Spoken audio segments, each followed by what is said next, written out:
Good morning to all of you dear students. Imperial Agro Classes के online platform पर एक बार फिर से आप सभी का हार्दिक स्वागत है। सबसे पहले मैं आपसे कहना चाहूँगा, प्लीज़ वीडियो के लिंक को शेयर कर दीजिए ताकि ज़्यादा से ज़्यादा स्टूडेंट हमसे लाइव जुड़ सके। प्लीज़ एक बार वीडियो के लिंक को शेयर कर दीजिए ताकि ज़्यादा से ज़्यादा स्टूडेंट जुड़ सकें। और जो स्टूडेंट नए आए हैं प्लीज़ चैनल सब्सक्राइब कर लीजिए, बेल आइकन को प्रेस कर लीजिए, और जो ओल्ड स्टूडेंट है प्लीज़ वीडियो को लाइक कर दीजिए। फिर आज हमारी जो क्लास है वो शुरू करने वाला हूँ। नया सेगमेंट चालू किया है एग्रोनॉमी का। आज जो हम टॉपिक डिस्कस करेंगे उस टॉपिक का नाम है चावल या धान, जिसको हम राइस या पेडी के नाम से भी जानते हैं। इससे रिलेटेड मैं 30 क्वेश्चन डिस्कस करूंगा और जितने भी इंपॉर्टेंट क्वेश्चन हैं वो सारे के सारे मैं आपको यहाँ पर सॉल्व करवाने की कोशिश करूंगा। तो इस क्लास के या इस टॉपिक के मैं 2 पार्ट बनाऊंगा। एक पार्ट आज सॉल्व करवाऊंगा और अगला पार्ट जो होगा वो मैं आपको कल सॉल्व करवा दूंगा। तो पूरी क्लास को अटेंड करना है, पूरी क्लास में आपको बने रहना है ताकि आपको ज़्यादा से ज़्यादा फायदा मिल सके। कल मैंने आपको कहा था शाम को कि कमेंट करना, लेकिन कुछ बच्चे ऐसे हैं जो सिर्फ आते हैं, वीडियो देख के चले जाते हैं, ना लाइक करते हैं, ना कमेंट करते हैं, ना सब्सक्राइब करते हैं। तो मैं आपके लिए इतना कुछ करता हूं, आप लाइक शेयर या कमेंट तो कर ही सकते हैं, इतना तो आप कर ही सकते हैं। इतना योगदान तो दीजिए ताकि मुझे भी ऐसा लगे कि जो मैं काम कर रहा हूँ यूट्यूब पर, जो आपको पढ़ा रहा हूँ, उसका कुछ ना कुछ बेनिफिट मुझे भी मिल रहा है। इसलिए वीडियो को लाइक करते रहें, चैनल सब्सक्राइब करते रहें और साथ में कमेंट भी करते रहें। तो आज की हमारी रोमांचक क्लास शुरू करते हैं। देखिए, मैं पहले वापस से बता देता हूं आपको, ये जो चावल वाला टॉपिक है, ये जो राइस या पेडी का टॉपिक है, इसके आधे क्वेश्चन मैं आज सोल्व करवाऊंगा और आधे क्वेश्चन कल सोल्व करवाऊंगा। तो बार बार कमेंट मत करना कि सर ये भूल गए, ये भूल गए, ये भूल गए। मैं आधे आज आधे कल सोल्व पूरे के पूरे करवा दूंगा। आज और कल में ये पूरा टॉपिक आपका क्लियर करवा दूंगा, ठीक है। तो चलिए शुरू करते हैं आज का हमारा रोमांचक सफर। क्वेश्चन नंबर फर्स्ट है, चावल की लवण सहनशील किस्म है। चावल की लवण सहनशील किस्म है। ऑप्शन नंबर ए है लूणाश्री, बी है दामोदर, सी है CSR 10 और डी है उपरोक्त सभी। जवाब देना है चावल की लवण सहनशील किस्म। अब देखिए, जिसको समझ में नहीं आया, लवण सहनशील का मतलब है चावल की निम्न में से ऐसी कौन सी किस्म है जिसको लवणीय मृदाओं में आसानी से उगाया जा सकता है, उस पर लवणों का कोई प्रभाव या कोई हानिकारक प्रभाव नहीं पड़ता है, उसको कहते हैं लवण सहनशील किस्में। तो चावल की लवण सहनशील किस्म बतानी है आपको। ऑप्शन नंबर ए है लूणाश्री, बी है दामोदर, सी है CSR 10 और डी है उपरोक्त सभी। क्या होगा इसका जवाब? जिसने इसका जवाब दिया है ऑप्शन नंबर डी वाला उपरोक्त सभी, बिल्कुल सही जवाब है। चावल की लवण सहनशील किस्म कौन सी है? लूणाश्री है, दामोदर है, CSR 10 है। तो तीनों की तीनों ही किस्में कौन सी हैं? चावल की लवण सहनशील किस्में हैं। तो उपरोक्त सभी जिसने जवाब दिया है बिल्कुल राइट आंसर है। अगला सवाल देखिए क्या है। नेक्स्ट क्वेश्चन है, भारत की बासमती चावल की पहली संकर किस्म है। बहुत ही इंपॉर्टेंट क्वेश्चन है, बार बार पूछा जाता है, ध्यान से समझना है आपको। क्वेश्चन पूछा गया है कि भारत की बासमती चावल की पहली संकर किस्म है। ऑप्शन नंबर ए है आपके पास में PRH 10, बी है TN फर्स्ट, सी है IR 8 और डी है जया। जवाब देना है आपको PRH 10, TN फर्स्ट, IR 8 और जया। भारत की बासमती चावल की पहली संकर किस्म, भारत की बासमती चावल की पहली संकर किस्म कौन सी होगी? PRH 10, TN फर्स्ट, IR 8 या जया। जिसने इसका जवाब दिया है ऑप्शन नंबर ए वाला PRH 10, बिल्कुल सही जवाब है। भारत की बासमती चावल की पहली संकर किस्म कौन सी है? भारत की बासमती चावल की पहली संकर किस्म है PRH 10, ठीक है। इस चीज़ का ध्यान रखें।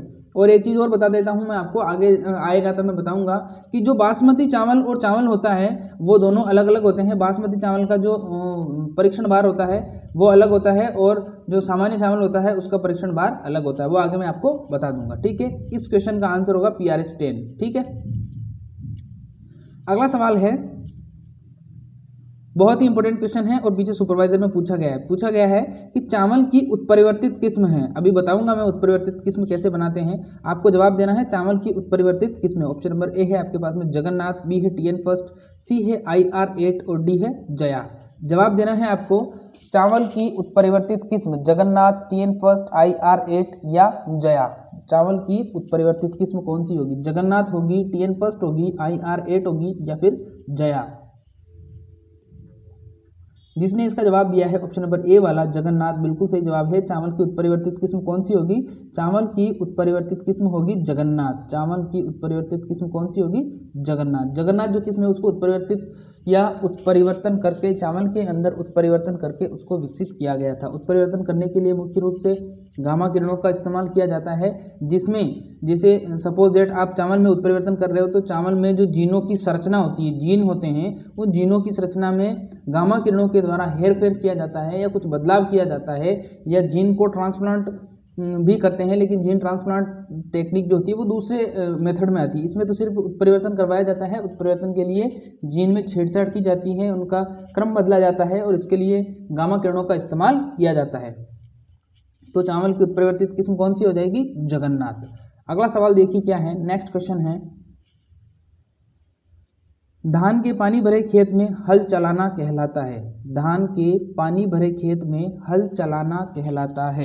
जवाब देना है आपको, धान के पानी भरे खेत में हल चलाना क्या कहलाता है? ऑप्शन नंबर ए है आपके पास में लेह, बी है पडलिंग, सी है ए और बी दोनों, और ऑप्शन नंबर डी है कोई नहीं। धान के पानी भरे खेत में हल चलाना क्या कहलाता है? लेह, पडलिंग, ए और बी दोनों, या ऑप्शन नंबर डी है कोई नहीं। जवाब क्या होगा? धान के पानी भरे खेत में हल चलाना। जिसने इसका जवाब दिया है ऑप्शन नंबर बी, सी वाला बिल्कुल सही जवाब है, ए और बी दोनों। अब देखिए क्या होता है, धान के पानी भरे खेत में हल चलाना मतलब जब धान की हम खेती करते हैं तो खेती करने से पहले हम क्या करते हैं कि उसके खेत में पानी भर देते हैं। पानी भरने के बाद में एक पडलर नामक यंत्र होता है, पडलर नामक यंत्र होता है, जैसे हल होता है ट्रैक्टर के पीछे लगाने का, वैसे ही एक पडलर होता है।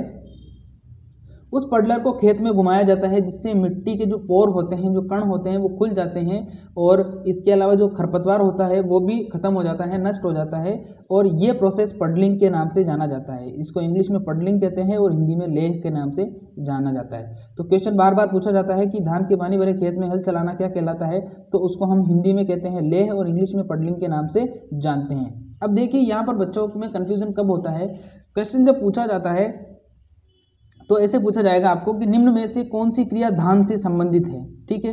फिर वो ऑप्शन नंबर ए देगा आपको पेगिंग और ऑप्शन नंबर बी देगा आपको पडलिंग।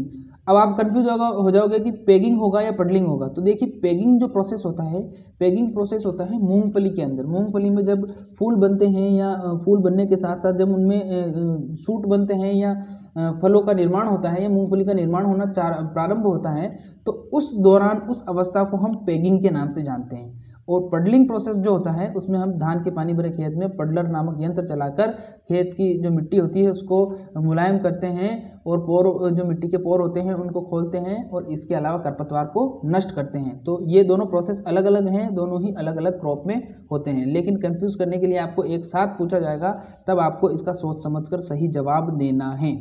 इतना क्लियर हो गया? चलिए अगले सवाल की तरफ बढ़ते हैं। नेक्स्ट क्वेश्चन है हमारा, धान में बोनेपन के लिए जीन। बहुत बार पूछा गया है सवाल, धान में बोनेपन के लिए जीन है। ऑप्शन नंबर ए है आपके पास में डी जी वू जीन, बी है नोरिन, सी है वी जेड जेड और डी है उपरोक्त सभी। क्या होगा इसका जवाब? धान में बोनेपन के लिए जीन, जो धान होता है उसकी बोनी जो किस्में होती हैं, उन बोनी किस्मों में कौन सा जीन स्थानांतरित किया गया है या उन बोनी किस्मों को की लंबाई बढ़ने से रोकने वाला जीन कौन सा है। इस क्वेश्चन को किसी भी प्रकार से घुमाकर पूछा जा सकता है आपसे। जवाब देना है आपको धान में बोनेपन के लिए जीन। जिसने ऑप्शन नंबर ए जवाब दिया है, ए जवाब दिया है, बिल्कुल सही जवाब है। धान में बोनेपन के लिए जो जिम्मेदार जीन है वो जीन है डी जी वू जीन। कौन सा जीन है? डी जी वू जीन है। ये जीन जब धान में उपस्थित होता है तो पौधे की जो लंबाई होती है वो लंबाई बढ़ती नहीं है, पौधे की जो हाइट है वो बोनी रह जाती है, इसीलिए इसको बोनेपन के लिए जिम्मेदार जीन माना जाता है। और ये सवाल बार बार पूछा जाता है, तो इसको थोड़ा ध्यान से देखना है आपको। अगला सवाल देखिए क्या है, नेक्स्ट क्वेश्चन है, धान के लिए सही कथन है। धान के लिए सही कथन है। अब देखिए इसमें 3 क्वेश्चन दिए गए हैं, 3 लाइन या 3 पॉइंट दिए गए हैं, उन तीनों को समझना है आपको। पॉइंट नंबर पहला है कि धान के लिए सही कथन में पॉइंट नंबर फर्स्ट है, ए है, यह C3 पादप है। क्या है? यह C3 पादप है। ऑप्शन नंबर दूसरा है, यह चिकनी मटियार मृदा, इसके लिए चिकनी मटियार मृदा उपयुक्त रहती है। ऑप्शन नंबर तीसरा है, लघु दिवस पौधा है। ऑप्शन नंबर तीसरा क्या है? लघु दिवस पौधा है। और ऑप्शन नंबर चौथा क्या है? उपरोक्त सभी। अब जवाब देना है आपको, धान के लिए सही कथन कौन सा होगा। जिसने इसका जवाब दिया है उपरोक्त सभी, बिल्कुल सही जवाब है। देखिए धान एक C3 पादप होता है। कौन सा पादप होता है? C3 पादप होता है। इसके लिए चिकनी मटियार मृदा उपयुक्त मानी जाती है। कौन सी मानी जाती है? चिकनी मटियार मृदा इसके लिए उपयुक्त मानी जाती है।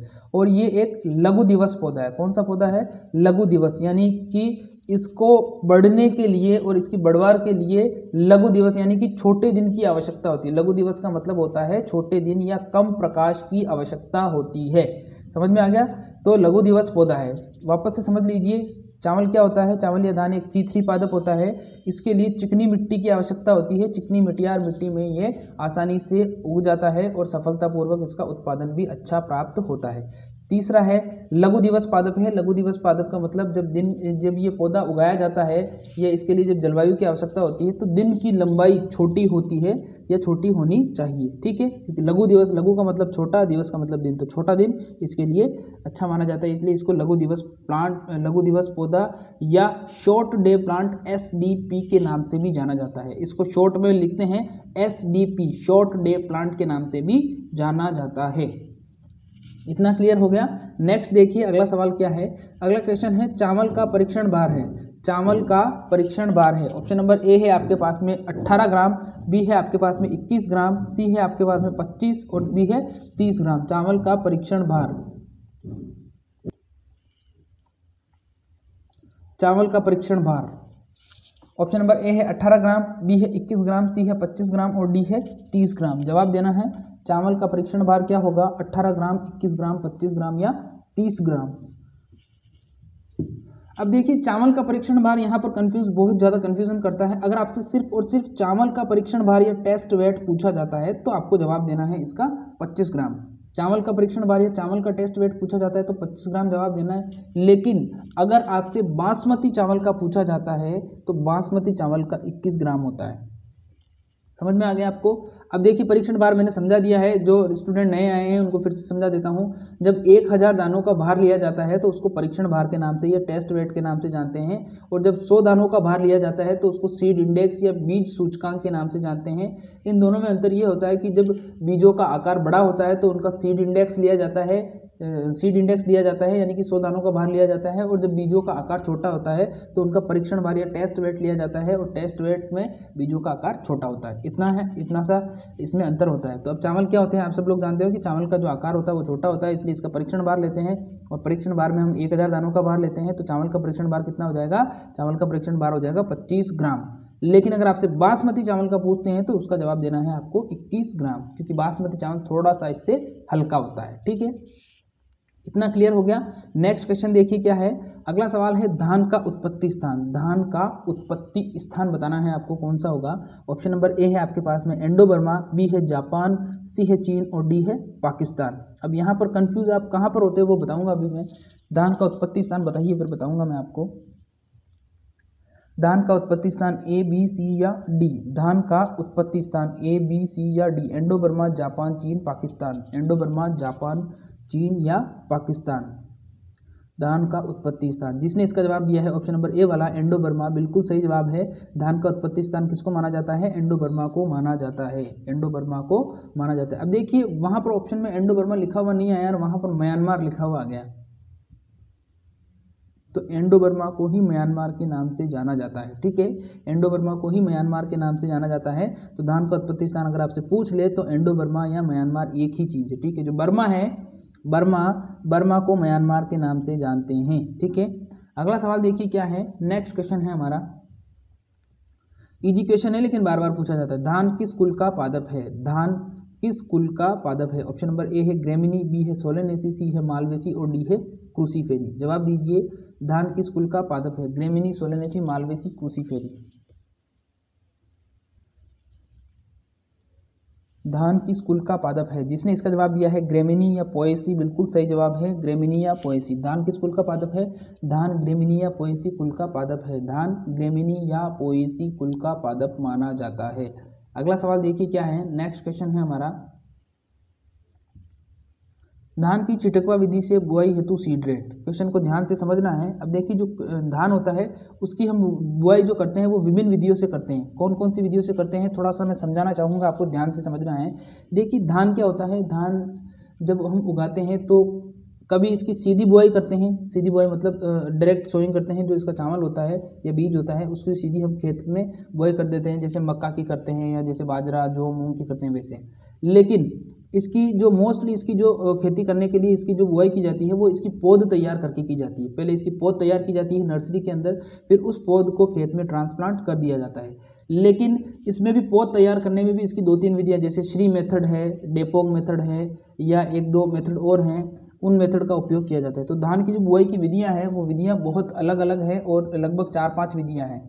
इसको छिटकवा विधि से भी बोया जाता है, इसको नर्सरी तैयार करके भी बोया जाता है, इसको डेपोक मेथड से भी बोया जाता है, इसको SRI यानी system of rice intensification Madagascar के द्वारा निकली गई ये विधि है, इसके द्वारा भी इसको बोया जाता है। और अलग अलग विधियों की सीड डेट अलग अलग है, तो आपको सबकी ही याद करनी पड़ेगी, तभी आपका बेसिक फंडा क्लियर होगा। वरना सवाल एग्जाम में पूछेगा छिटकवा विधि का, आप वहाँ करके आओगे बेसल ड्रेसिंग, या आप वहाँ पर करके आओगे उसकी नर्सरी विधि की बुआई का सीड डेट लिख के आ जाओगे, तो गलत हो जाएगा। इसलिए कह रहा हूँ कि धान की जो सीड डेट है उसको ध्यान से समझना है, और उनकी जो बुआई की विधियां हैं उन विधियों में से एक ना एक विधि हर बार पूछी जाती है। जैसे पीछे सुपरवाइजर के एग्जाम में पूछी गई थी कि डेपोग मेथड, क्वेश्चन इस प्रकार से नहीं पूछा गया था, क्वेश्चन तो पूछा गया था कि निम्न में से धान की कौन सी विधि में सबसे कम समय में पौध तैयार की जा सकती है। तो जो डेपोग मेथड होता है उसमें सबसे कम समय में पौध तैयार की जा सकती है, 11 से 14 दिन में इसकी पौध तैयार हो जाती है। समझ में आ गया आपको। तो डेपोग मेथड बहुत इंपॉर्टेंट है, इसके लिए 30 मीटर स्क्वायर की जरूरत होती है। कभी डेपोग मेथड के बारे में अगली जो नेक्स्ट क्लास होगी उसमें मैं डिस्कस करके आपको पूरा समझा दूंगा। अब यहाँ पर देखिए क्या है, धान की छिटकवा विधि से बुआई हेतु सीड डेट, तो इसका आंसर जिसने ऑप्शन नंबर डी दिया है 100 किलोग्राम बिल्कुल सही जवाब है। धान की छिटकवा विधि से बुआई हेतु 100 किलोग्राम बीज दर की आवश्यकता होती है। अब यहाँ पर धान की जगह अगर गेहूं कर दें और आपसे पूछ लिया जाए कि गेहूं की 1 हेक्टेयर हेतु बुआई हेतु सीड रेट की कितनी आवश्यकता होती है, तो गेहूं की भी 1 हेक्टेयर की बुआई हेतु सीड रेट की 100 किलोग्राम की आवश्यकता होती है। और ये सवाल पीछे जेट में पूछा जा चुका है। जब मैंने जेट का एग्जाम दिया था तब ये सवाल आया था कि गेहूं की 1 हेक्टेयर में बुआई हेतु सीड रेट की आवश्यकता होती है, तो 100 किलोग्राम आपको आंसर उसका देना है। जब मैंने एग्रीकल्चर का एग्ज़ाम दिया था, मेरा जेट का एग्ज़ाम जब मैंने दिया था तो 120 नंबर में से मेरे 114 नंबर आए थे। 114 नंबर मेरे आए थे, क्योंकि एग्रीकल्चर की तैयारी बहुत स्ट्रॉन्ग थी और मेरा जो सिलेक्शन हुआ था वो एग्रीकल्चर बेस पे ही हुआ था। इसलिए मैं आप सब लोगों से कहना चाहता हूँ कि जितना आप एग्रीकल्चर को स्ट्रॉन्ग करोगे उतना ही आपको फ़ायदा मिलेगा, क्योंकि एग्रीकल्चर में समय लगता है कम और तैयारी हो जाती है जल्दी, और बेसिक कॉन्सेप्ट सारे क्लियर होने पर आप पूरे में से पूरे नंबर भी ला सकते हो। लेकिन केमिस्ट्री में आप पूरे में से पूरे नंबर नहीं ला सकते, बायोलॉजी में भी पूरे में से पूरे नंबर लाना बहुत कठिन होता है। इसलिए एग्रीकल्चर को बहुत ज़्यादा मजबूत करो, सुपरवाइजर में भी ये आपके बहुत काम आएगी। ठीक है, अब अगला सवाल देखिए क्या है। नेक्स्ट क्वेश्चन है, धान की सीधी बुआई हेतु उपयुक्त किस्म है। अब देखिए यहाँ पर पीछे था कि धान की छिटकवा विधि से बुआई हेतु, तो छिटकवा विधि से बुआई हेतु 100 किलोग्राम बीज दर की आवश्यकता थी। अब यहाँ पर पूछा गया है कि धान की सीधी बुआई, देखिए छिटकवा विधि से भी बुआई करते हैं। सीधी बुआई का मतलब सीड को सीधा सीड ड्रिल के अंदर डाला और उसकी बुआई कर दी, जैसे गेहूं की करते हो, बाजरा की करते हो, मक्का की करते हो वैसे। तो धान की सीधी बुआई हेतु उपयुक्त किस्म, अब किस्में भी अलग अलग होती हैं, तो किस्म बतानी है आपको कौन सी होगा कि धान की सीधी बुआई हेतु उपयुक्त किस्म बाला होगी, सीता होगी, चंबल होगी या माही सुगंधा होगी। धान की सीधी बुआई हेतु उपयुक्त किस्म बाला, सीता, चंबल या माही सुगंधा। बाला, सीता, चंबल या माही सुगंधा। धान की सीधी बुआई हेतु उपयुक्त किस्म बाला, सीता, चंबल या माही सुगंधा। क्या होगा इसका जवाब? जिसने इसका जवाब दिया है ऑप्शन नंबर ए वाला बाला, बिल्कुल सही जवाब है। धान की सीधी बुआई हेतु उपयुक्त किस्म कौन सी होगी? बाला होगी। अगला सवाल देखिए क्या है। देखिए ये बाला वाला सवाल बहुत ज़्यादा इंपॉर्टेंट है। बाला वाला बाला शैतान का साला, वो वाला बाला नहीं है, ये बाला किस्म अलग है। ठीक है, तो धान की सीधी बुआई हेतु उपयुक्त किस्म कौन सी हो जाएगी? बाला हो जाएगी। अगला सवाल देखिए क्या है। नेक्स्ट है, बहुत ही इंपॉर्टेंट क्वेश्चन है। अगर MPAT अगर एग्जाम करवाती है तो इस प्रकार का क्वेश्चन जरूर डालती है, लेकिन कोटा यूनिवर्सिटी करा रही है तो हो सकता है कि ये क्वेश्चन आए या ना आए, लेकिन एग्रीकल्चर सुपरवाइजर में इस प्रकार के क्वेश्चन जरूर आते हैं। क्वेश्चन पूछा गया है कि कृषि अनुसंधान केंद्र बांसवाड़ा से विकसित किस्म है। कृषि अनुसंधान केंद्र बांसवाड़ा से विकसित किस्म है, मतलब चावल की किस्म की बात हो रही है, यहाँ पर धान की किस्म की बात हो रही है। तो ऑप्शन नंबर ए है आपके पास में कावेरी, बी है सीता, सी है चंबल और डी है माही सुगंधा। जवाब देना है आपको। कृषि अनुसंधान केंद्र बांसवाड़ा से विकसित किस्म कावेरी, सीता, चंबल या माही सुगंधा। कावेरी, सीता, चंबल या माही सुगंधा। कृषि अनुसंधान केंद्र बांसवाड़ा से विकसित किस्म। जिसने इसका जवाब दिया है ऑप्शन नंबर डी वाला माही सुगंधा, बिल्कुल सही जवाब है। कृषि अनुसंधान केंद्र बांसवाड़ा से विकसित किस्म कौन सी है? माही सुगंधा है। अब देखिए समझिए, जब किसी भी किस्म का नाम रखा जाता है तो उस किस्म का नाम रखने के पीछे कुछ ना कुछ लॉजिक होता है। अब लॉजिक को समझिए कैसे।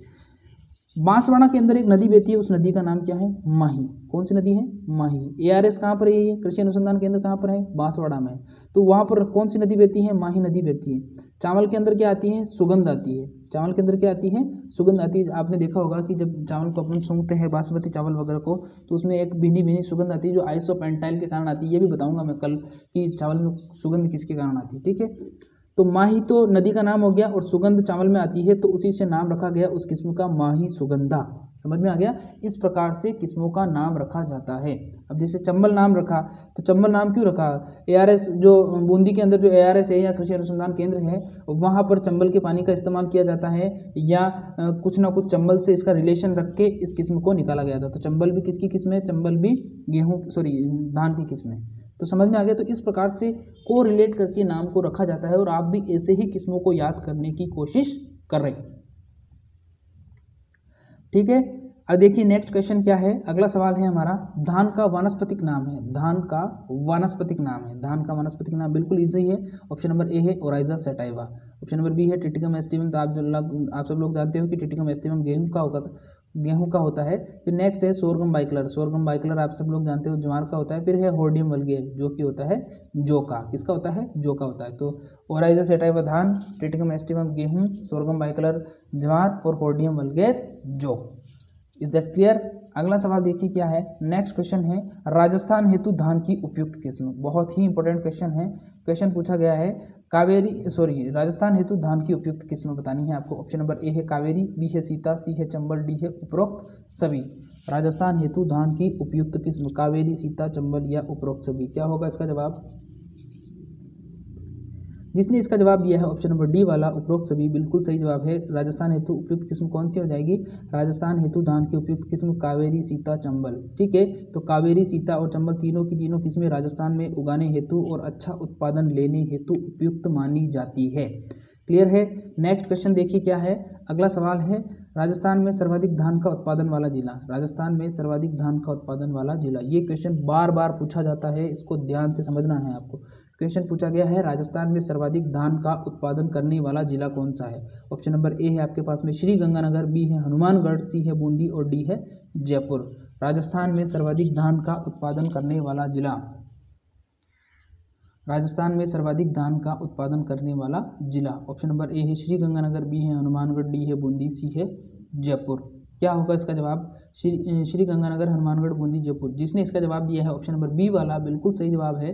राजस्थान में सर्वाधिक धान का उत्पादन वाला जिला कौन सा होगा? राजस्थान में सर्वाधिक धान का उत्पादन वाला जिला हो जाएगा हनुमानगढ़। यानी कि राजस्थान में सबसे ज़्यादा जो धान या चावल की पैदावार होती है वो हनुमानगढ़ जिले में सर्वाधिक होती है। अगला सवाल देखिए क्या है। नेक्स्ट क्वेश्चन है, भारत में सर्वाधिक धान का उत्पादन वाला जिला, जिला नहीं राज्य। अब देखिए राजस्थान में तो राजस्थान लेवल पर पूछेगा तो वो जिला पूछेगा और जिले में आपको जवाब देना है हनुमानगढ़। अगर भारत में पूछेगा तो भारत में वो आपको राज्य पूछेगा और राज्य में आपको जवाब देना है। ऑप्शन नंबर ए है राजस्थान, बी है उत्तर प्रदेश, सी है मध्य प्रदेश और डी है पश्चिम बंगाल, वेस्ट बंगाल। जवाब देना है आपको, भारत में सर्वाधिक धान का उत्पादन वाला राज्य क्या होगा? ए, बी, सी या डी? जिसने इसका जवाब दिया है ऑप्शन नंबर डी वाला पश्चिम बंगाल बिल्कुल सही जवाब है। भारत में सर्वाधिक धान का उत्पादन वाला राज्य पश्चिम बंगाल माना जाता है। भारत में सर्वाधिक धान का उत्पादन वाला राज्य पश्चिम बंगाल माना जाता है। ठीक है, अगला सवाल देखिए क्या है। नेक्स्ट क्वेश्चन है, भारत में सर्वाधिक धान की उत्पादकता वाला विश्व में सर्वाधिक धान की उत्पादकता वाला देश। अब उत्पादकता को आपको समझना है कि उत्पादकता का मतलब क्या होता है। पहले इस चीज़ को समझिए। उत्पादकता का मतलब होता है कि किसी भी क्षेत्र की जलवायु और उसकी मिट्टी के आधार पर वो किसी भी चीज़ को कितना उत्पादन कर सकता है, किसी भी चीज़ का कितना उत्पादन कर सकता है, वो चीज़ उसकी उत्पादकता कहलाती है। सपोज दैट कि जैसे सपोज दैट आप ये मान लो कि एक जिला है उत्तर प्रदेश, उसकी उत्पादकता है 10 किलोग्राम और एक राज्य है दूसरा वो है पश्चिम बंगाल। यानी कि एक तो है उत्तर प्रदेश और एक है पश्चिम बंगाल। अब उत्तर प्रदेश में उस बीज को उगाया गया तो वहाँ पर 10 किलोग्राम चावल मिले और उसी बीज को हमने पश्चिम बंगाल में उगाया तो वहाँ पर हमें 12 किलो चावल मिले। तो उत्पादकता किसकी ज़्यादा हो गई? उत्पादकता ज़्यादा हो गई पश्चिम बंगाल की, क्योंकि पश्चिम बंगाल की उत्पादकता ज़्यादा है वो उसी समय में उसी बीज से उसी मिट्टी के अंदर चावल को क्या कर रहा है, ज़्यादा उगा रहा है, तो उसकी उत्पादकता ज़्यादा होगी। समझ में आ गया। तो विश्व में सर्वाधिक धान की उत्पादकता वाला जिला जो देश है वो कौन सा हो जाएगा, जिसने इसका जवाब दिया है ऑप्शन नंबर सी वाला मिस्र, बिल्कुल सही जवाब है। यहाँ पर बात उत्पादकता की हो रही है, उत्पादन की नहीं हो रही है, ध्यान रखना। उगाने की क्षमता या उत्पादन करने की क्षमता उत्पादकता कहलाती है, ठीक है। तो विश्व में सर्वाधिक धान की उत्पादकता वाला देश कौन सा हो जाएगा, मिस्र, ऑप्शन नंबर सी जिसका जवाब है, ठीक है, मिस्र। अब देखिए मिस्र का दूसरा नाम भी है, कंफ्यूज कहाँ पर होते हैं बच्चे। अब वहाँ पर दे दिया आपको, ऑप्शन में दे दिया, आप यहाँ से याद करके गए मिस्र, और वहाँ पर ऑप्शन में मिस्र आया ही नहीं, वहाँ पर आ गया इजिप्ट। अब आप कहोगे कि इजिप्ट तो हमने पढ़ा ही नहीं, भारत भी नहीं है, चीन भी नहीं है, इजिप्ट भी नहीं है, अमेरिका भी नहीं है, मिस्र तो आया ही नहीं। तो मिस्र जो है उसी को हम इजिप्ट के नाम से जानते हैं, जिसे भारत को हम इंडिया के नाम से जानते हैं, हिंदुस्तान के नाम से जानते हैं, उसी प्रकार से मिस्र जो है उसको हम इजिप्ट के नाम से जानते हैं, ठीक है। तो ये बेसिक फंडे हैं, क्लियर करना जरूरी है। अगला सवाल देखिए क्या है, नेक्स्ट क्वेश्चन है, विश्व में सर्वाधिक धान का उत्पादन करने वाला देश। अब यहाँ पर आपको समझना है, क्वेश्चन पूछा गया विश्व में सर्वाधिक धान का उत्पादन करने वाला देश। तो सर्वाधिक जो धान का उत्पादन होता है वो अलग देश में होता है, सर्वाधिक धान की जो उत्पादकता है वो अलग देश की है। तो पूरा कॉन्सेप्ट वापस से मैं क्लियर कर दूंगा। विश्व में सर्वाधिक धान का उत्पादन करने वाला देश, जिसने इसका जवाब दिया है ऑप्शन नंबर बी वाला, बिल्कुल सही जवाब है। विश्व में सर्वाधिक धान का उत्पादन करने वाला देश चीन माना जाता है। सबसे ज़्यादा चावल कहाँ पर पैदा होते हैं, सबसे ज़्यादा चावल या धान पैदा होते हैं चीन के अंदर। अगर दूसरा पूछा जाता है तो भारत जवाब देना है आपको, लेकिन भारत के संदर्भ में जब वो आपसे सवाल पूछेगा तो वो ऐसे नहीं पूछेगा आपसे, वो पूछेगा कि भारत का धान उत्पादन में कौन सा स्थान है। तो भारत का धान उत्पादन में दूसरा स्थान है। भारत का धान उत्पादन में कौन सा स्थान माना जाता है, भारत का धान उत्पादन में दूसरा स्थान माना जाता है और चीन का पहला है, ठीक है। तो उत्पादन पूछ ले तो चीन का पहला है, और भारत का पूछ ले तो दूसरा है, और उत्पादकता पूछ ले तो मिस्र यानी कि इजिप्ट की सबसे ज़्यादा है, ठीक है।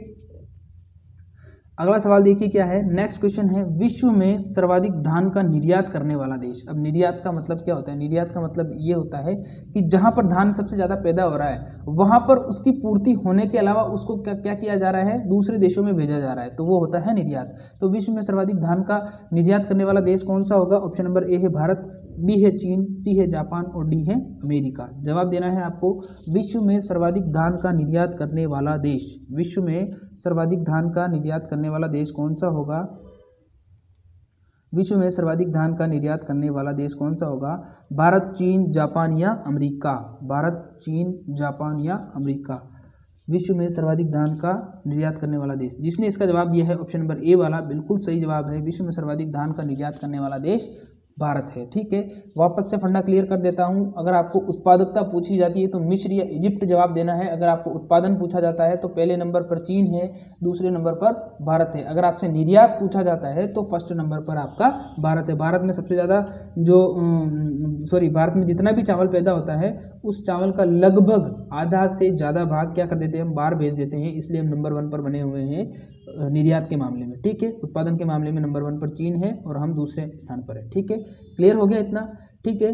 तो अगला सवाल देखिए क्या है, नेक्स्ट क्वेश्चन है, बहुत ही इंपॉर्टेंट क्वेश्चन है, बार बार पूछा भी जाता है ये सवाल। क्वेश्चन पूछा गया है कि धान की प्रोटीन क्या कहलाती है, धान की प्रोटीन क्या कहलाती है। धान के अंदर देखिए जितने भी सीरियल क्रॉप है, जितनी भी सीरियल क्रॉप है, एक बेसिक फंडा क्लियर करना चाहूँगा आपको, जितनी भी सीरियल यानी कि जो खाद्य फसलें होती हैं या खाद्यान्न वाली फसलें होती हैं उनमें प्रचुर मात्रा में पाया जाता है कार्बोहाइड्रेट। क्या पाया जाता है, कार्बोहाइड्रेट। और जितनी भी दलहनी फसलें होती हैं उनमें प्रचुर मात्रा में पाया जाता है प्रोटीन। समझ में आ गया।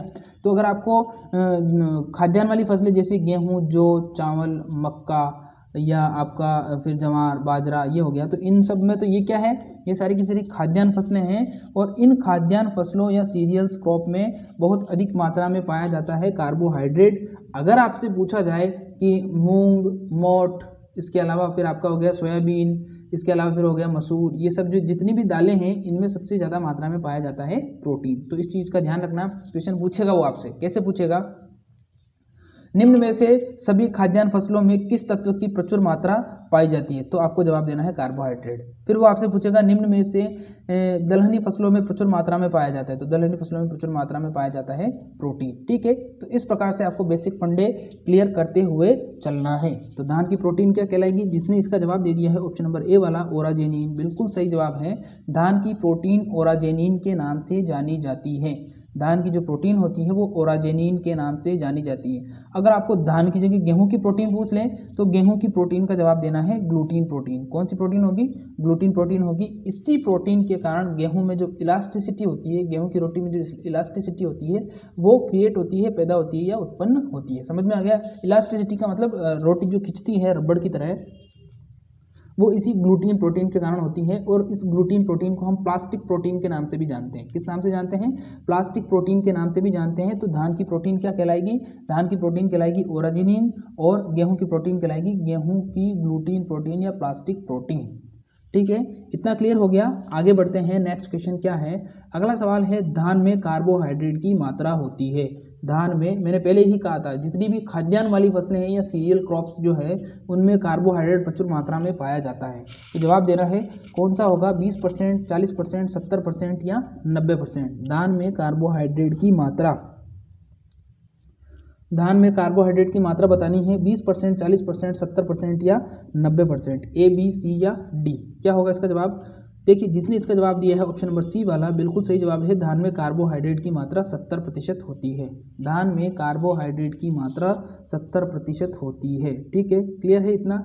धान में कार्बोहाइड्रेट पूछ ले तो 70% जवाब देना है। अगला सवाल देखिए क्या है। नेक्स्ट है, बासमती चावल का परीक्षण भार है। अब जब मैंने पहले बताया था तो मैंने कहा था कि चावल का परीक्षण भार अलग होता है और बासमती चावल का परीक्षण भार अलग होता है। अब देखिए, चावल का परीक्षण भार तो मैंने बता दिया था कि चावल का परीक्षण भार 25 ग्राम होता है। अब आपको बासमती चावल का भी बता दिया था मैंने उस समय, अगर आपको याद है तो आप जवाब दे सकते हो। ऑप्शन नंबर ए है 18 ग्राम, बी है 21 ग्राम, सी है 25 ग्राम और डी है 30 ग्राम। तो आप लोगों को पता है कि 25 ग्राम तो होगा नहीं। अब इन तीनों ऑप्शन में से आपको जवाब देना है।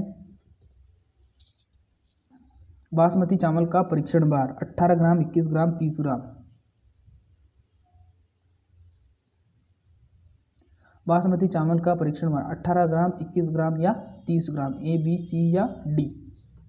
बासमती चावल का परीक्षण भार क्या होगा? जिसने इसका जवाब दिया है ऑप्शन नंबर बी वाला 21 ग्राम, बिल्कुल सही जवाब है। बासमती चावल का परीक्षण भार 21 ग्राम माना जाता है। बासमती चावल का परीक्षण भार 21 ग्राम माना जाता है। अगर सिर्फ चावल का परीक्षण भार पूछा जाता है तो 25 ग्राम होगा। सिर्फ चावल का परीक्षण भार पूछा जाता है तो 25 ग्राम होगा और बासमती चावल का परीक्षण भार 21 ग्राम माना जाता है। बहुत ही इंपॉर्टेंट क्वेश्चन है बच्चों, ये क्वेश्चन जरूर आते हैं, चाहे कोई सा भी एग्जाम हो, चाहे इंडिया लेवल का जिस एग्जाम में अगर एग्रीकल्चर आ रही है तो उस एग्जाम में इस प्रकार के क्वेश्चंस आपको जरूर से जरूर देखने को मिलेंगे, क्योंकि इनमें वेरिएशन होता है, कंफ्यूजन होता है और बच्चा याद तो कर लेता है लेकिन वो एग्जाम में जाके कंफ्यूज हो जाता है कि बासमती चावल का 25 ग्राम है या बासमती चावल का 21 ग्राम है। इसलिए इस प्रकार के क्वेश्चंस के बेसिक फंडे को क्लियर करते हुए तैयारी करनी है, क्योंकि मुझे पता है एग्जाम में लगभग 60% यानी कि 60% क्वेश्चन इसी प्रकार के आएंगे और फिर वहाँ कहोगे यार तैयारी तो करी, थोड़ी और ढंग से करता तो शायद मेरा सिलेक्शन हो जाता। इसीलिए बार बार बोलता हूँ आपको कि तैयारी को करो, तो चाहे आप थोड़ा पढ़ो, चाहे आप 30% सिलेबस ही कवर करो, लेकिन उसको ऐसा करो कि फिर आपको बार बार उसको पढ़ने की ज़रूरत ना पड़े। एक बार रिविज़न करो और एग्ज़ाम दो और सेलेक्ट हो जाओ। वैसे मेरी दुआएं हैं आपके साथ, आप सबका सिलेक्शन होगा अपने इच्छित कॉलेज में जिसमें आप एडमिशन लेना चाहते हो। अगला सवाल देखिए क्या है। नेक्स्ट क्वेश्चन है, धान में प्रोटीन की मात्रा होती है। धान में प्रोटीन की मात्रा होती है। ऑप्शन नंबर ए है 1 से 2%, बी है 3 से 4%, सी है 6 से 7% और डी है 11%। धान में प्रोटीन की मात्रा बतानी है। पहले मैंने बताया था धान में कौन सी प्रोटीन पाई जाती है, ओराजेनिन प्रोटीन पाई जाती है। अब उसकी मात्रा पूछी गई है कि धान में प्रोटीन की मात्रा कितनी होती है। ए है 1 से 2%, बी है 3 से 4%, सी है 6 से 7% और डी है 11%। क्या होगा इसका जवाब? धान में प्रोटीन की मात्रा 1 से 2, 3 से 4, 6 से 7 या 11%। धान में प्रोटीन की मात्रा, जिसने धान में प्रोटीन की मात्रा का देखिए, धान में प्रोटीन की मात्रा का जिसने ऑप्शन नंबर सी जवाब दिया है 6 से 7%, बिल्कुल सही जवाब है। धान में प्रोटीन की कितनी मात्रा होती है? धान में प्रोटीन की 6 से 7% मात्रा होती है। धान में प्रोटीन की 6 से 7% मात्रा होती है। ठीक है, अगला सवाल देखिए क्या है। नेक्स्ट क्वेश्चन है, चावल का फल का प्रकार क्या कहलाता है, यानी कि जो चावल होता है उसका फल बताना है आपको किस प्रकार का होता है। ऑप्शन नंबर ए है पोड, बी है एरिल, सी है कैरियोप्सिस और डी है कोई नहीं। चावल के फल का प्रकार क्या कहलाता है? चावल के फल का प्रकार क्या कहलाता है? पोड, एरिल, कैरियोप्सिस या कोई नहीं? पोड, एरिल, कैरियोप्सिस या कोई नहीं? चावल का फल का प्रकार क्या कहलाता है? जिसने इसका जवाब दिया है ऑप्शन नंबर सी वाला कैरियोप्सिस, बिल्कुल सही जवाब है। चावल के फल का प्रकार कैरियोप्सिस के नाम से जाना जाता है। चावल के फल का प्रकार कैरियोप्सिस के नाम से जाना जाता है। चावल के फल का प्रकार कैरियोप्सिस के नाम से जाना जाता है। ठीक है, ऑप्शन नंबर सी इसका सही जवाब हो जाएगा। अगला सवाल देखिए क्या है। नेक्स्ट क्वेश्चन है, बहुत ही खतरनाक क्वेश्चन है और बार बार पूछा जाता है। खतरनाक इसलिए कहा मैंने इसको क्योंकि क्वेश्चन तो ये बहुत ईजी है, लेकिन इनमें कन्फ्यूजन बहुत ज़्यादा होता है। वो कन्फ्यूजन कैसे होता है वो भी मैं बताऊंगा, आपको ध्यान से सुनना है। अब देखिए यहाँ पर पूछा गया है कि चावल का पुष्पक्रम, यानी कि पुष्पक्रम को इंग्लिश में बोलते हैं इन्फ्लोरेसेंस। तो चावल का पुष्पक्रम पूछा गया है, तो इसका आंसर तो होगा वैसे ऑप्शन नंबर ए वाला पेनिकल।